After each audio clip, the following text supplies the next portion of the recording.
At low tide, pieces of blue and white porcelain can be found on this beach, reminding the locals that this was once a busy trading port.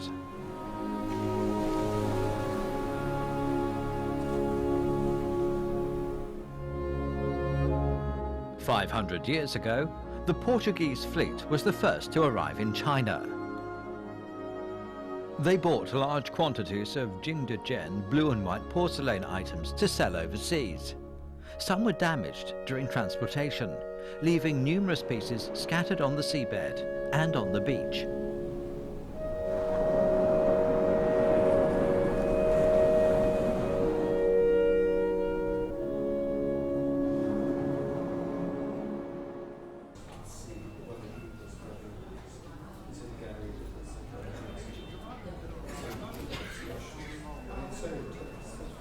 The collections held by the British Museum and Victoria and Albert Museum are to be displayed at the National Museum of China. Yes, I have to.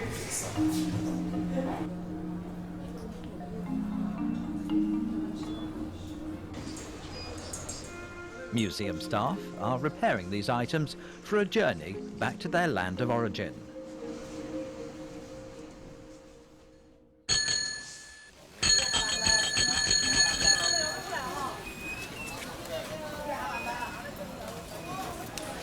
This is the town of Jingdezhen, where china is made and the word China itself is said to have come from.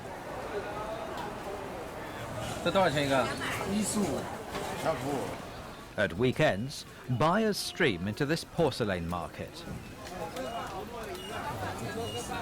The vibrant trade has lasted for over 1,000 years. In the year 1004 AD, the emperor named it Jingdezhen after his reign title, and that's what the town has been called ever since. The procedure is rather complicated, adding water to the clay, making it into various shapes, before putting everything into the ovens for firing.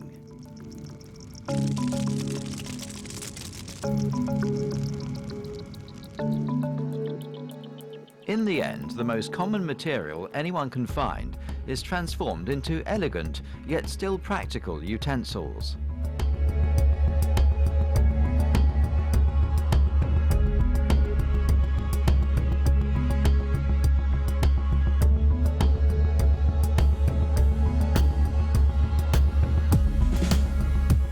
From the 16th to the 18th century, over 300 million porcelain items were shipped to Europe to be sold around the world. The huge demand created a global trade.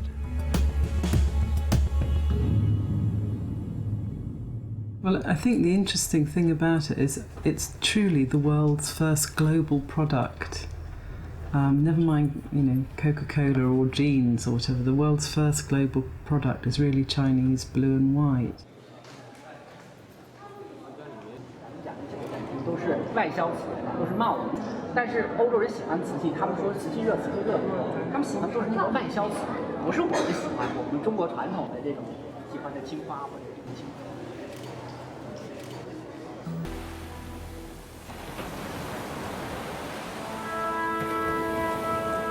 In February 1603, the Portuguese merchant ship Santa Catarina sailed into the Malacca Strait loaded with products from China. Suddenly, it was besieged and captured by several clippers of the Dutch East India Company.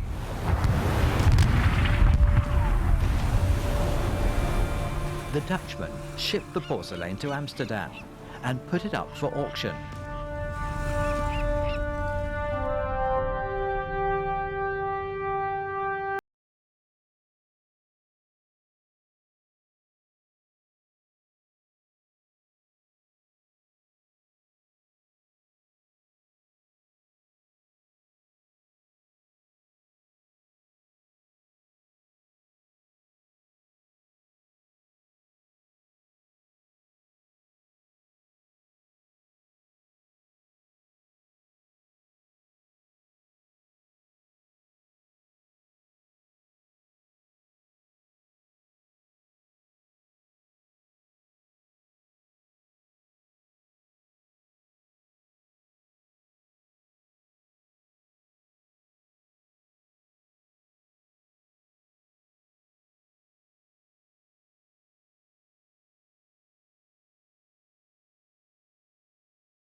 "400 years ago, a Dutch merchant described the town like this.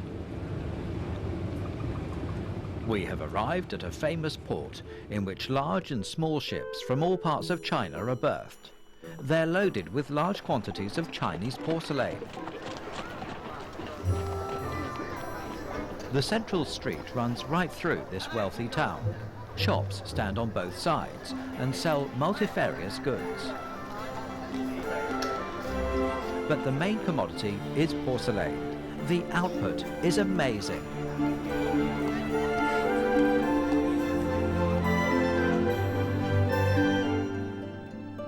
By the 18th century, Jingdezhen was already the largest porcelain manufacturing base in the world. It attracted many craftsmen and labourers, causing a population explosion. Over 1 million people worked in the industry. Everyone in Jingdezhen, men, women, old and young, was involved in this massive production chain. Blue and white porcelain was the main product.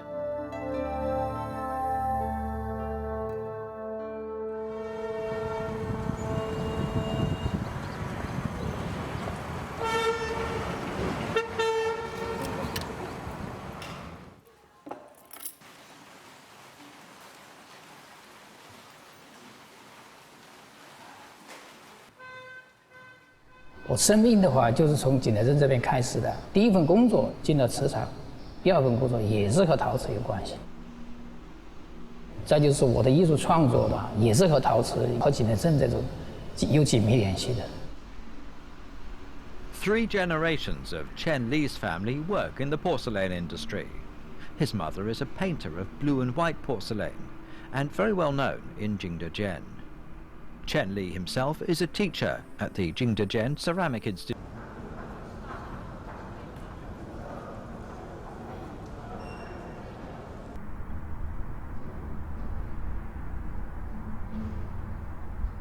What's really interesting about this is the interaction between Iran and China from the 9th century right through to the 17th century.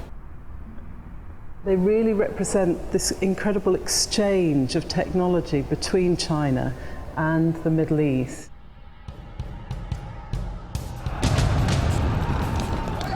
In the 13th century, the Mongolian cavalry marched its way across Eurasia.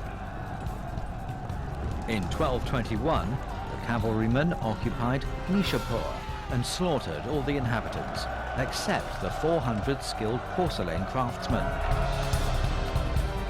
This became their pattern of operation. When they occupied a city, they seized the skilled craftsmen and learnt their advanced techniques.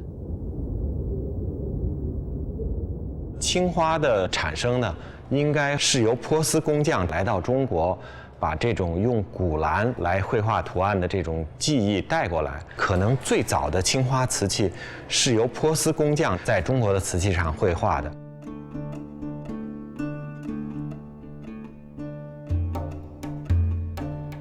Although the porcelain items made by Persian craftsmen were simple and crude, they gleamed like sapphires.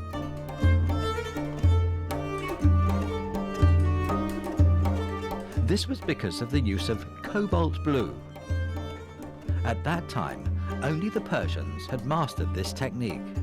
It was only when the Mongols opened up the way to the west in the 13th century that it became possible for cobalt blue to enter China in large quantities.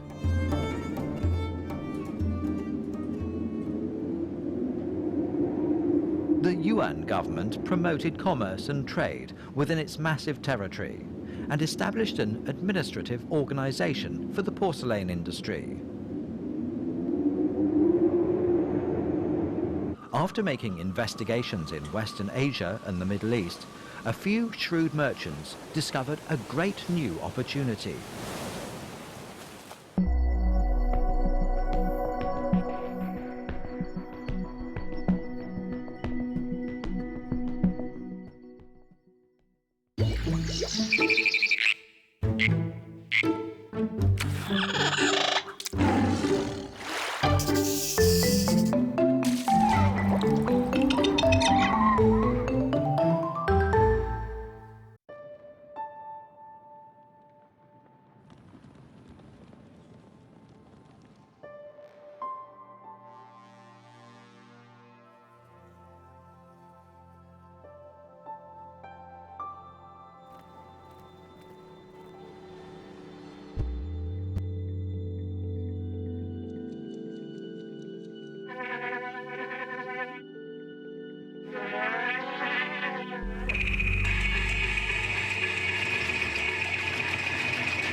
They noticed that the Quran forbade its believers from using gold or silver dinnerware. The rich still wanted to use exquisite, luxurious items, but only those that were permitted under Islamic law.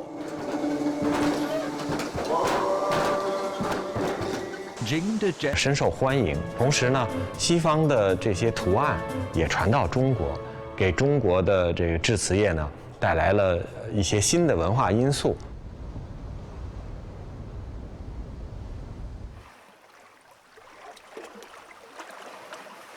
The Topkapi Palace is the largest museum in Turkey.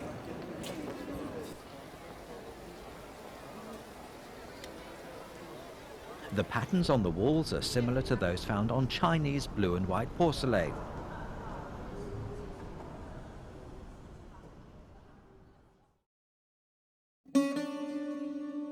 Squares, rhombuses, Z shapes, S shapes, and lotus shapes are typical in blue and white porcelain. The unique features of Islamic miniatures and Chinese painting skills were combined together, creating unprecedented works in the history of porcelain.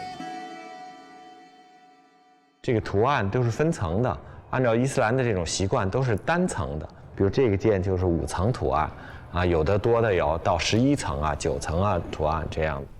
你可以看到，你比如它的鱼鱼藻纹这个在磁州窑的这个元代的瓷器上就很流行，也很传统。但是呢，你像它的边饰出现的这种番石榴西番莲这些纹饰，明显的还是受到了一些外域文化的影响。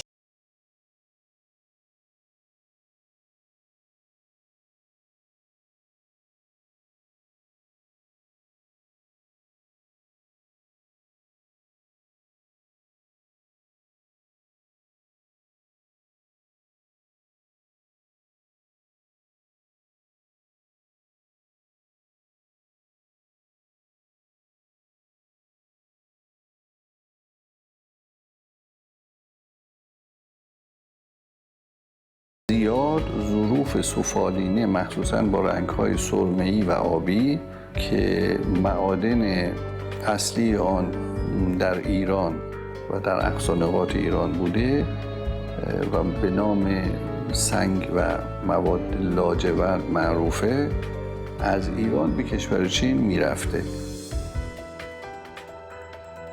و حتی نام چینی از کشور چین گرفته شده. همونطور که ما به کشور چین میگیم چین، چینی را منسوب به چین میدانیم و این در زبان فارسی و زبانهای اروپایی این واژه وجود دارد. Thanks to technological progress, the imperial family's support, the opening up of Middle East markets and a good supply of raw materials, the blue and white porcelain industry soared in the Yuan dynasty, and porcelain became one of the most important commodities in China's foreign trade.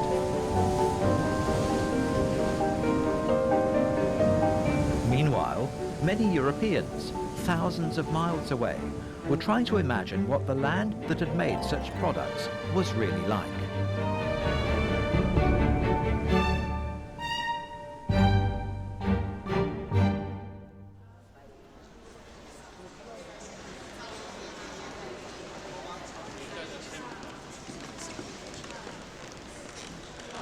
The British Museum is really, I like to think of it as a kind of the world in a box. It's every culture is represented here.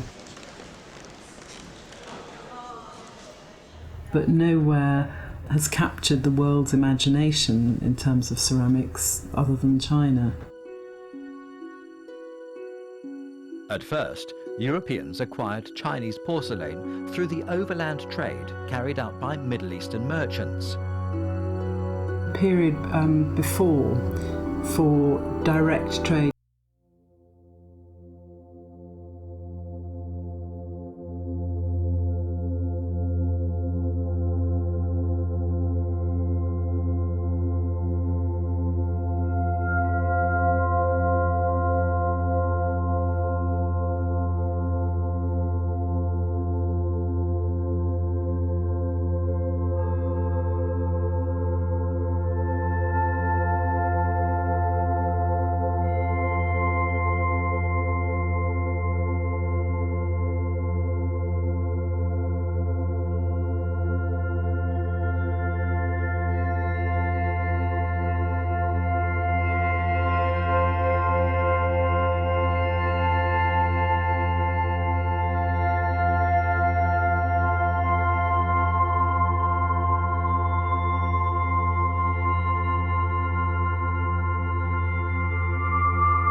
开缸里头有图案，然后就旁边也是流苏啊什么这个，背面也是开矿，这个都是克莱克斯那个标准的一个风格。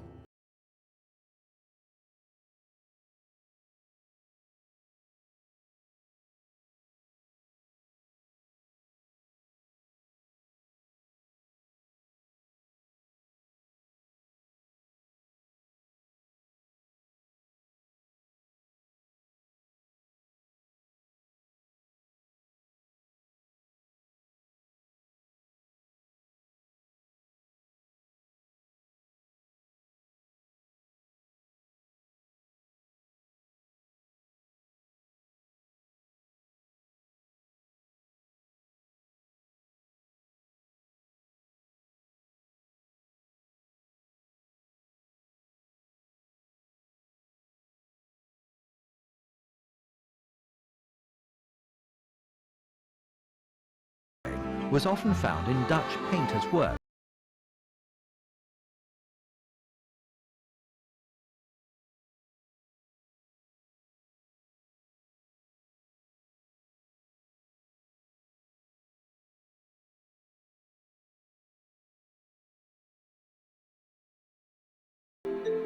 Into two separate parts, designed to contain olive oil and fruit vinegar. The grape and pomegranate decorations are traditional Chinese designs. This is a piece that the Europeans considered to be of Chinese style, while the Chinese considered it to be exotic and foreign.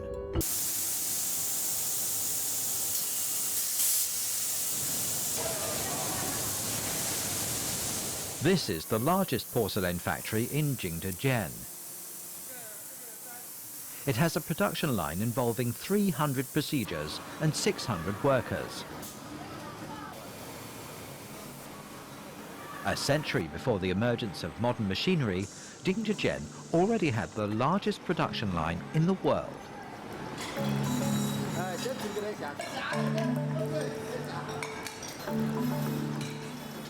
Père-François Havé d'Entrecol described the scene like this. The first workman only gives it the required diameter and height. When the cup leaves the wheel, it's taken by a second workman, who puts it straight upon its base. Afterwards, it's handed over to a third man, who puts it onto its mould and gives it its shape. A fourth workman trims and polishes the cup. I'm told that a piece of fired porcelain has passed through the hands of 70 workmen. Due to the large number of orders and the expansion of the market, the division of labour became more and more detailed. Jingdezhen relied on sophisticated skills and standardized manufacturing processes to make it a centre for the production of the globalized items.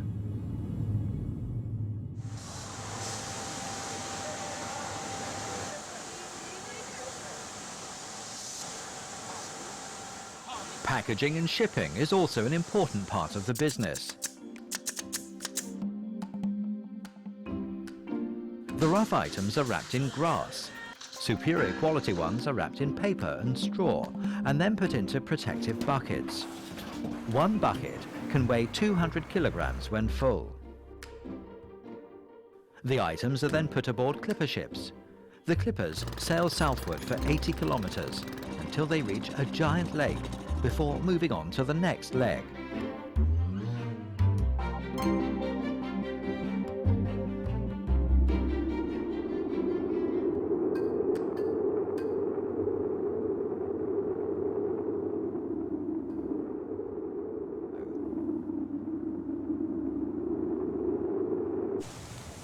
This lake is shallow. Over the centuries, countless ships have been wrecked here. Countless fragments of porcelain are scattered on the lake bed.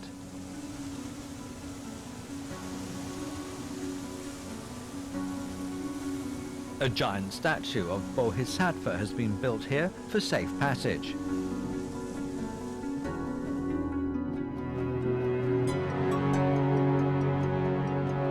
The clippers continue until they reach Nanchang, in anticipation of an overland journey.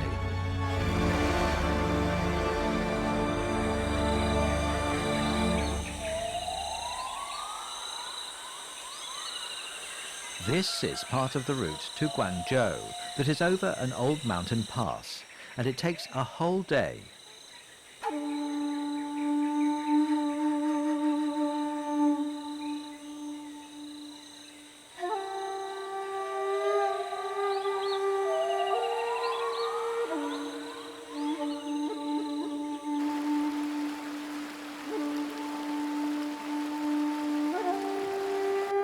"400 years ago, bearers, mules and carts carried tens of thousands of porcelain items along this mountain path that stretches for 20 kilometers.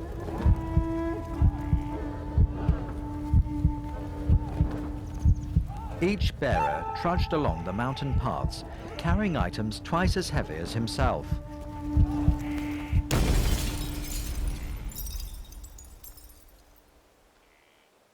If he fell and broke any items, from 1647 to 1665, the Manchu army continually broke through the Shanhai Pass.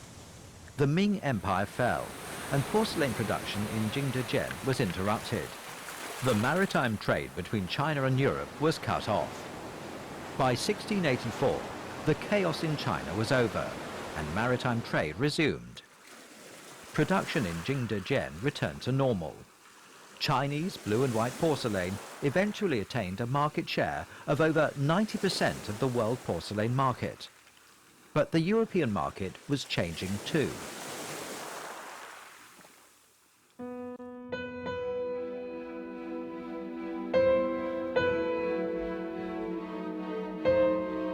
On December the 28th, 1694, William III of Holland, who was also the King of England, received the sad news that his 32-year-old wife, Queen Mary II, had died. Their new residence, Hampton Court Palace, was still awaiting completion. In memory of Mary's interest in porcelain, William had distributed their favourite Chinese blue and white porcelain items in rooms throughout the palace. And he put Queen Mary, his wife's, or his late wife who died, all her finest ceramics across the chimney pieces in wonderful displays. This was a very new way of showing ceramics in this country, a fashion that Mary had brought with her, and even after her death it became very influential. Queen Mary's love of porcelain triggered a new trend and a huge demand in England. To meet that demand, the British wanted to take over the shipping lanes and deal with China directly.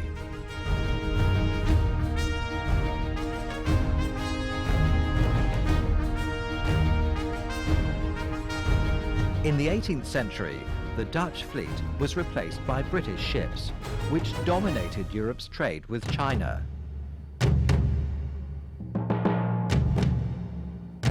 Relying on its powerful navy and cannons, Britain ruled over the waves in many parts of the world. In 1757, Emperor Qianlong declared Guangzhou to be China's only foreign trade port. The British were the first to establish a commercial office in Guangdong and to carry out bilateral trade with the 13 authorized Chinese trading companies.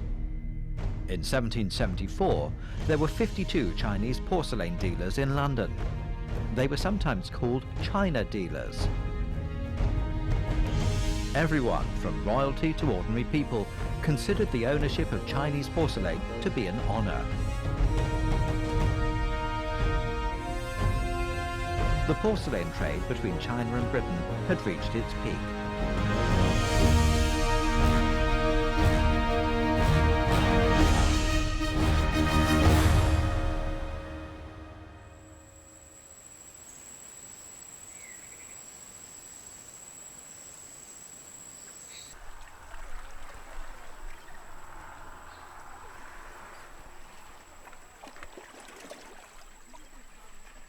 "200 years ago, this was the only port used by China to carry out trade with other countries.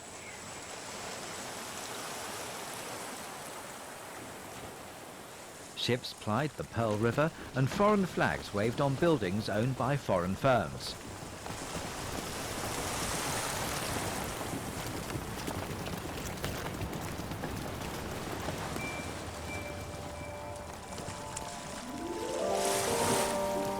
boxes of porcelain items, tea, lacquerware and bundles of silk were stacked up in front of the foreign businesses. The street where the 13 authorized trading companies were located was the busiest. It was crowded with all kinds of goods, and porcelain items were the most eye-catching.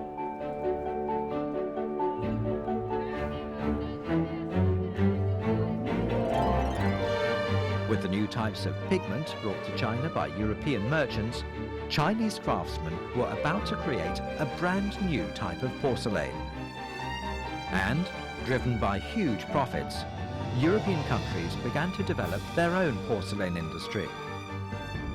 As the first global product, porcelain would continue to bring huge changes to people's lives.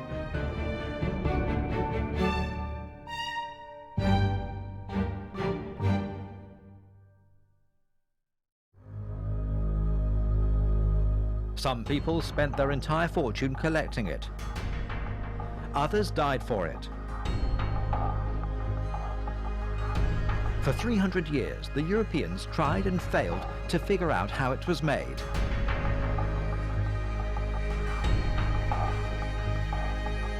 Join us for China Part 2.